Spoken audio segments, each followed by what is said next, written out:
আসসালামু আলাইকুম প্রিয় দর্শক শ্রোতা, সবাই কেমন আছেন? আশা রাখি সবাই ভালো আছেন।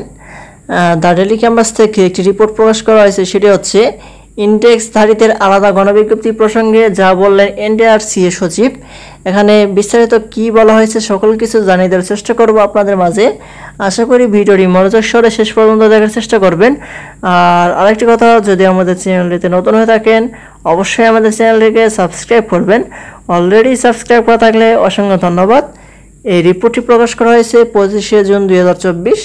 এখন দেখব ইনটেক্সধারীদের আলাদা গণবিজ্ঞপ্তি সম্পর্কে এখানে বিস্তারিত কি বলা হয়েছে।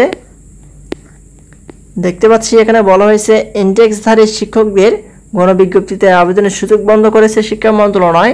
7 নম্বর ধারা বাতিল করেছে মন্ত্রণালয় চাইলে ইনটেক্সধারীদের গণবিজ্ঞপ্তিতে আবেদনের সুযোগ দেওয়া হবে। তারপর আরও বলা হয়েছে মঙ্গলবার 25শে জুন দ্য ডেইলি ক্যাম্পাসের সঙ্গে আলাপকালে এসব কথা বলেন বেসরকারি শিক্ষক নিবন্ধন ও প্রত্যয়ন কর্তৃপক্ষের এনটিআরসিএ সচিব ওবায়দুর রহমান। এনটিআরসিএ সচিব আরও বলেন, বদলি কেন বাস্তবায়ন হয়নি সেটি আমার জানা নেই, তবে আমাদের হাতে কিছুই নেই। শিক্ষা মন্ত্রণালয় না চাইলে ইনটেক্সধারীদের গণবিজ্ঞপ্তিতে আবেদনের সুযোগ কিংবা আলাদা গণবিজ্ঞপ্তি সম্ভব নয়। এদিকে বেসরকারি এমপিভুক্ত শিক্ষা প্রতিষ্ঠানে কর্মরত ইনটেক্সধারী শিক্ষকদের আলাদা গণবিজ্ঞপ্তি কিংবা বিশেষ উপায়ে প্রতিষ্ঠান পরিবর্তনের দাবিতে মানববন্ধন ও অবস্থান কর্মসূচি পালন করেছেন শিক্ষকরা। এই সময় শিক্ষকরা প্রতিষ্ঠান পরিবর্তনের সুযোগ দেওয়ার দাবিতে কান্নায় ভেঙে পড়েন। মানববন্ধনে অংশ নিয়ে শিক্ষকরা জানান, এনটিআরসি-এর মাধ্যমে সুপারিশপ্রাপ্ত শিক্ষকদের গণবিজ্ঞপ্তিতে আবেদনের সুযোগ নেই, তাদের বদলিরও কোনো ব্যবস্থা নেই। মাত্র 12,500 টাকা বেতনে নিজ বাড়ি থেকে শত শত কিলোমিটার দূরের প্রতিষ্ঠানে শিক্ষকরা অসহায়ের মতো জীবনযাপন করছে। স্ত্রী সন্তান ছেড়ে দুঃখে কষ্টে চাকরি করছেন। আন্দোলনে অংশ নেওয়া মোহাম্মদ রবিউল ইসলাম নামের এক শিক্ষক বলেন, আমরা চরম অর্থনৈতিক সমস্যার মধ্যে রয়েছি। নিজ জেলা থেকে অন্য জেলায় চাকরি করার কারণে সেই জেলার মানুষ এবং শিক্ষকদের সঙ্গে মানসিকতা মিলিয়ে চলা কঠিন হয়ে যাচ্ছে। ম্যানেজিং কমিটি, প্রতিষ্ঠান প্রধান সহ নানা হয়রানির শিকার হতে হচ্ছে। প্রথম থেকে 3য় গণবিজ্ঞপ্তি পর্যন্ত ইনটেক্সধারী শিক্ষকরা গণবিজ্ঞপ্তির আবেদন করে প্রতিষ্ঠান পরিবর্তনের সুযোগ পেতেন, তবে 7 নম্বর ধারার কার্যকারিতা বাতিল করে দেওয়ায় সেই সুযোগ বন্ধ হয়ে গেছে। এখন শিক্ষকরা মানবেতর অসহায় জীবনযাপন করছেন। দ্রুত ইনটেক্সধারী শিক্ষকদের আলাদা গণবিজ্ঞপ্তির মাধ্যমে প্রতিষ্ঠান পরিবর্তনের সুযোগ দেওয়ার দাবি জানাচ্ছি।